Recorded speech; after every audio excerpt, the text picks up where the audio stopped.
Now this is a pretty sight. I set this up because I wanted to explain to you something. Draconic Wicca in itself, draconic Wicca. What is in fact draconic Wicca? Like I said, it is the path of the dragon. And in the path of the dragon, you might experiment a lot. Because in the path of the dragon, you always try to reach out for your dragons. And in doing so, sometimes you have to use magic. And even sometimes you might want to use all of your creativity to have yourself a draconic ritual or draconic witchcraft. And in specifically terms, towards your dragon, because this is why you have become a dragon witch. That is actually also the entire point of draconic Wicca, the becoming a witch, because you want to follow your dragon. And in following your dragon, that is not that easy. You might feel your dragon very much, but your dragon is constantly going away, not because they want it, but because this is how nature works. And in manipulating nature, you have to know a bit about nature. The dragon in itself is in fact as well one with nature. They are one with nature, so you have to understand a bit of it. And in draconic witchcraft or dragon creativity, I say, you need your creativity because of this. So I have my Spyro with me, so to show you a bit how this works. A pentagram, for example. A pentagram is often a cliche and used a lot with Wicca. In draconic Wicca, you can use this as well, because in all of my experiments, I came to find out that a pentagram is a very ancient, even before Abrahamic times, symbol that is used in a lot of spiritualities. Can it be used for draconic Wicca? Yes, I actually found out that you can use it as well. Why? Because I came to find out that all of the five-pointed star is not only saying every element, the elements and even the spirit, but as well as all the directions of the world, east, north, west, and so on, that it wants to say something. If you focus yourself on this pentagram, for example, with all of your intentions to the dragon, then it might become a search engine for your dragon. And important to do more than this, actually, you have to, of course, put the dragon in the center of the search engine. And with this item actually, I bought it for not much money. Actually, it was very cheap, but it was so like, yeah, I have to have this. I want to sleep with this, and in doing so, I also came to find out in how the more that you sleep with it, the more that you care for it, the more that you hold it in your arms, the more that you give it dragon energy. And so your dragon energy specifically. So if you use the items that you blessed yourself into rituals like this, then it's going to search down for your dragons. If you put something in it that is actually your dragon energy that you put in it, because now the pentagram knows the energy that you put inside of it. Now it's going to work. It's going to search down for your dragon, not in this world, of course, but in the astral plane. That is also what a pentagram does. And you can use this, of course, in all of the rituals. For example, this is a dragon's eye. It connects you with all of your dragons. And so if you do the same thing and you put your dragon in the center of it, your energy in the center of it, then it's going to search down for your dragon. Not in the entire same way like a pentagram does. That is why the dragon's eye is more specific. It's more specific towards where your dragon is, where your dragons are.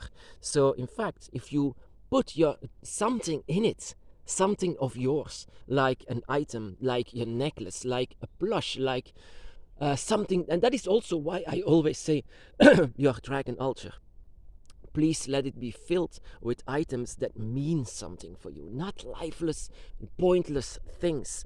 Don't put blank or white or nothingness in it, because like I said, I squeeze a life in it, in this plush. So I truly love it, and I always think about my dragon when I do so. So this has become a lot of energy. This lifeless item has become life. And So if you want to put it inside of it, and you don't even need actually all of these. Of course, this can help. Of course, you can help this. I experimented with this, but you can just do it all by yourself, all alone.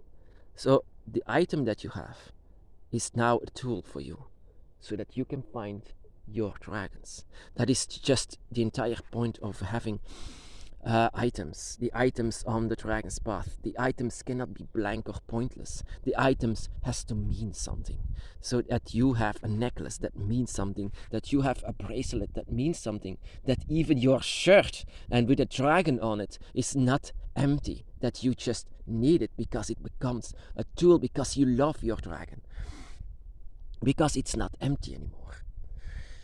And so your lifeless object becomes alive. And so with all of your, and you can of course experiment a lot. And that is also what I recommend, experiment. And the entire point, and don't forget the entire point of draconic Wicca or the path of the dragon, is to find and search for your dragon. I had a lot of comments where you say, I don't feel my dragon anymore. But that is normal, that is natural, that is only nature. That is not because your dragon wants this. It can be that your dragon tests you. They can test you. They are dragons for a reason. The dragon can test you because they want to test your loyalty. They don't, not really your loyalty, but your love for them. How far are you willing to go for your dragon? That is a relationship with your dragon, you know. The dragon wants to know for sure if you love them very much. That is what the dragon does, and sometimes inside of tests that they do, and sometimes they hide away their energy so that you cannot find it. What kind of response will you have? And that is what the dragon will see about you. Will you miss them or won't you mind? That is the entire point of having this test that the dragon does, that your dragon does. They can be, like I said, a dragon can have all of kind of emotions like jealousy as well, or that they are disappointed, or that they are happy, that they are loving you. That is actually the entire point as well, that they are loving you. That is the reason why they are with you. And so this is in fact a dragon test, but this is in entire point of nature. Nature. Even though the dragon is one with nature and the dragon gods are nature, but they still have to obey the rules of nature, how it established it. And the rules of nature is that the dragon only can come here as a spirit, but they belong in the fifth gate. They belong in the dragon's gate, you might say. And belonging in the dragon's gate means that they are far away. They are far away and very much hidden from human eyes, but not hidden from the energy that lives within you, so that you can still know that they are there.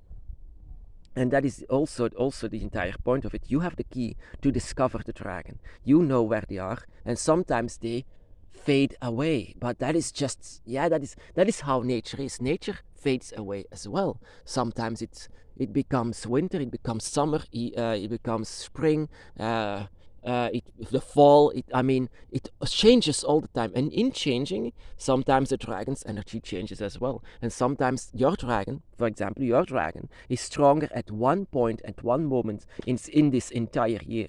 Maybe your dragon is the strongest in winter, or maybe your dragon is the strongest in the spring. And so that sometimes they fade away, and you don't need to fear that. It's not because your dragon wants it, not because your dragon wants to be fading away. It's because your dragon is in fact one with nature, but also has to live among the rules of nature. That means that they sometimes has to fade away in this world. It doesn't mean that they are gone, but that is also the entire point of draconic Wicca or the path of the dragon. Keep searching for them, keep finding them. The dragon is still by your side, but the dragon as well needs to sometimes to be lesser strong. It's just like the moon and the sun, and it changes all the time. And that is the entire point of the dragon's bath. We continue to find the dragon no matter what, and in doing so we become witches, dragon witches. And so we will we will use all of our might, our power, our draconic abilities, as well as our creativity and everything that belongs to it to find them again. We will not leave our dragons behind, just like they didn't leave you behind, because the dragon is here because they didn't leave you behind, because they felt you, they know where you are, and they as well has used all of their creativity and moved heaven and earth to be with you. Will you do the same? I'm trying to do the same. I'm trying to do all my might because I love my dragon. I love all of the dragons, and in loving them, I became a witch. I did witchcraft. I did manipulation, and that is what I wonder. Will you do the same as well? Maybe in a different kind of way. Maybe you will have completely different kind of creativity, or maybe different kind of energy, different kind of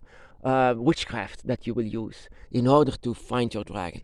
But that is just the entire point as well, that we are the unlikely witches. We don't search to become a witch. I don't care less to come together in covens. I don't want this. I come here, sit here in my forest, think about my dragon, use all of my creativity to find them again, because that is also what draconic Wicca is, or the path of the dragon.